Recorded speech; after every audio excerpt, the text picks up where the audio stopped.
I've done it. I really have. I have worshiped many other things than God.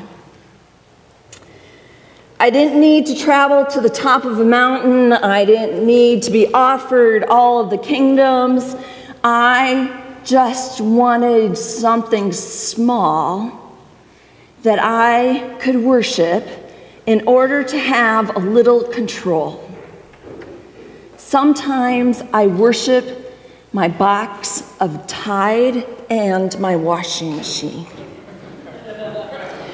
You see, washing the laundry for me gives me a sense of power that I can control something.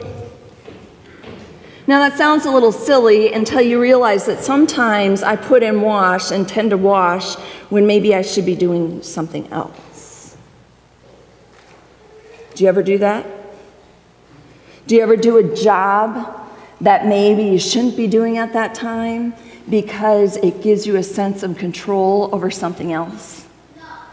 No. I am so glad to hear that. That is a kid at my own heart. My husband is so patient, and he's very reserved and quiet. And one of the days when I made him the most angry I think I know was when I was supposed to be working on reports for my work, and he came home and I was sorting out nails and screws and washers and nuts. It was easier to figure that out than to conquer my reports.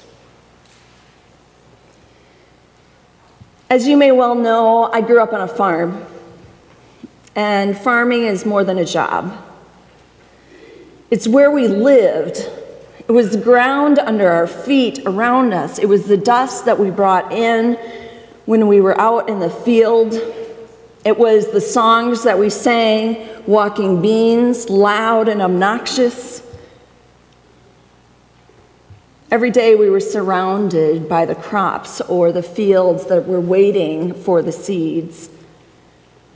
When I had a chance to drive, I could see the progress of the fields or how the downpour of the rain had created ponds that drowned out the plants, or how the wind of that storm had flattened fields. And it was always interesting, especially with wind, what field was flattened and which ones weren't. And if the storm was really bad, it would be flattened one direction at one place and a different direction in another place.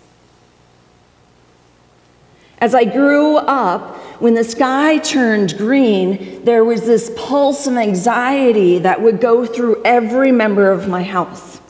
We would all go into action. Quickly, we'd go outside and we'd put the chairs on the deck closer to the house. We'd bring in the circle of glass that was in the middle of the table. We'd make sure that the pickup truck was in the shed. We'd see if there was any other equipment that needed to be put away. And we came inside and we turned on the radio because that was the most accurate weather for your specific area.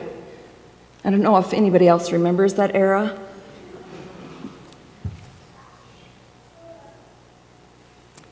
But you know what? It wasn't the lawn chairs blowing away that we were really worried about. It was the crops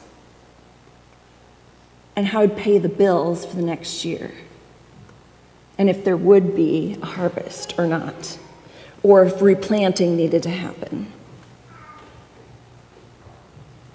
Farmers are deeply struggling right now. Prices have plummeted, something that they can do nothing about. If you don't know much about farming, farmers will stand around and joke, when you have a better crop, your prices are lower. So when you do a good job as a farmer, usually your prices are lower. The strain is back again. That's a cycle that farmers experience. But farming's not the only thing in life that can bring about worry. Parenting can bring concerns, to say the least, right? Whether it's when they actually start moving and you have to keep an eye shot of them at all times because you don't know if they're going to stumble down those steps or if they're going to reach, or maybe you've got a climber who gets on top of the counter on a regular basis. I miss the times when our toddler found candy and snuck it under his bed and ate the wrapper so we wouldn't find out.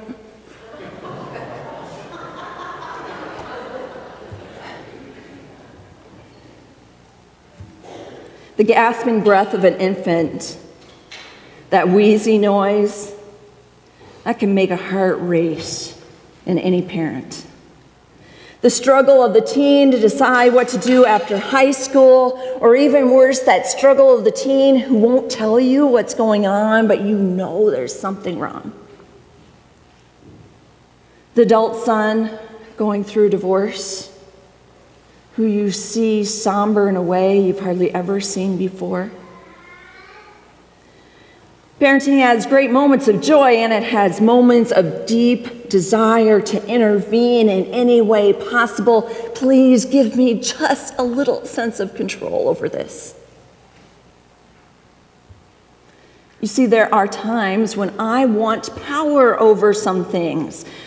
I want to find a way to control or fix or protect those I love, even sometimes a stranger. I want to find a way to control that situation that stranger is struggling with, or protect or show love to that person.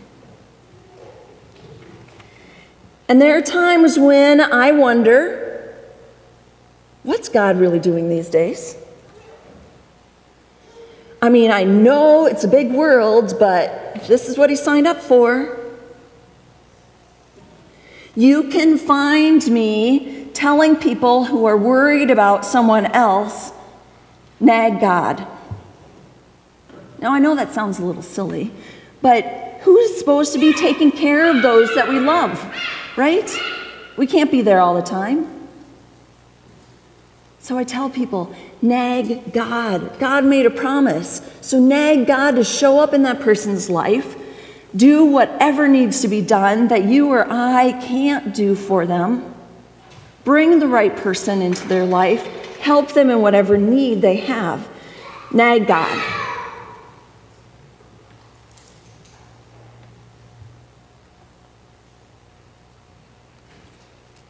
Because you don't want God to think that you don't rely and trust him.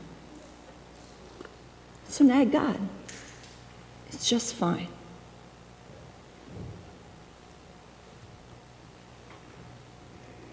It's okay to point out a few things on God's to-do list. Remember, on that baptism day, you said you would be with this child always till the end of the world. Remember, God? So I'm nearly certain that I have found numerous ways to say to Satan, go ahead. If I can have just a little control or power to sway or to soften the sharp edges of life from the people I love or myself, I'm all in.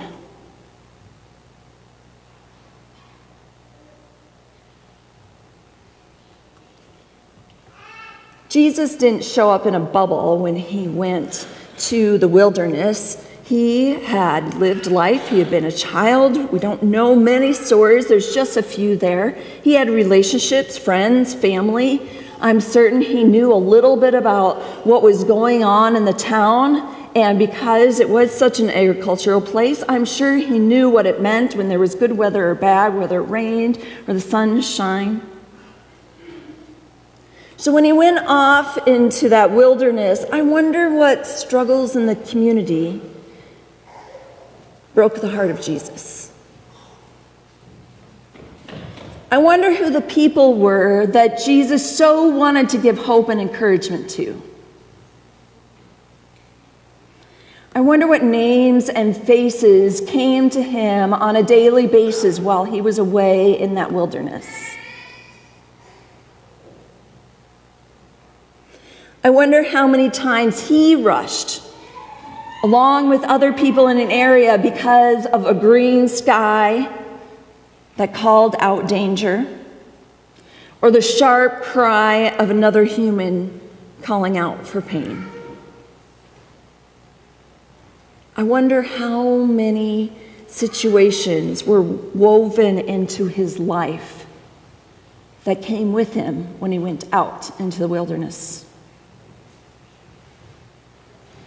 So what did Jesus think about in those days when he was out in the wilderness? What past events followed him there? What plans for the future did he feel calling him? What was he curious about? What concerns for the ongoing suffering made him wonder about the next day?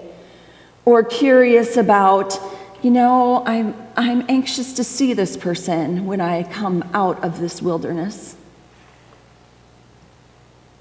He loved the world so much, those thoughts had to have gone through his mind while he was out there. And no way to know. Absolutely no way to be kept in touch or to get updates about what was going on back home.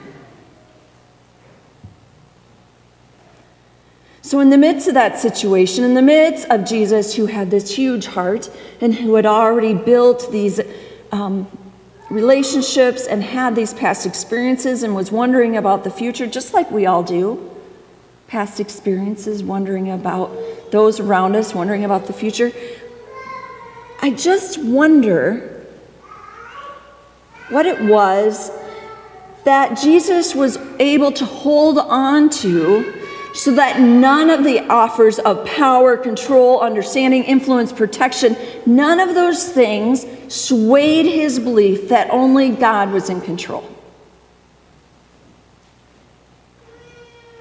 Now, sometimes we hear people describe Christianity almost like, when you become a Christian, you get this great big bubble around you, and life's always wonderful.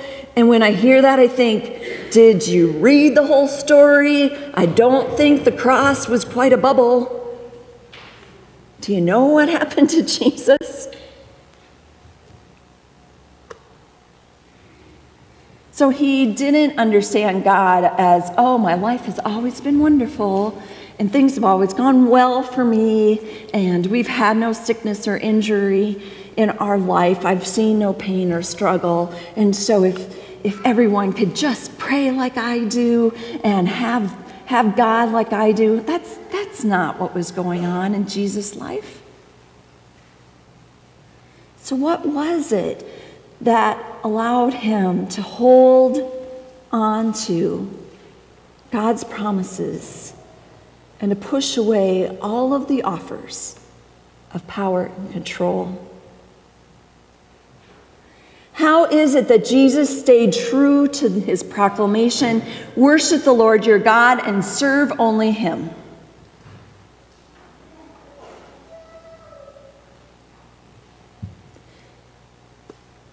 So I'm going to nag God a bit today.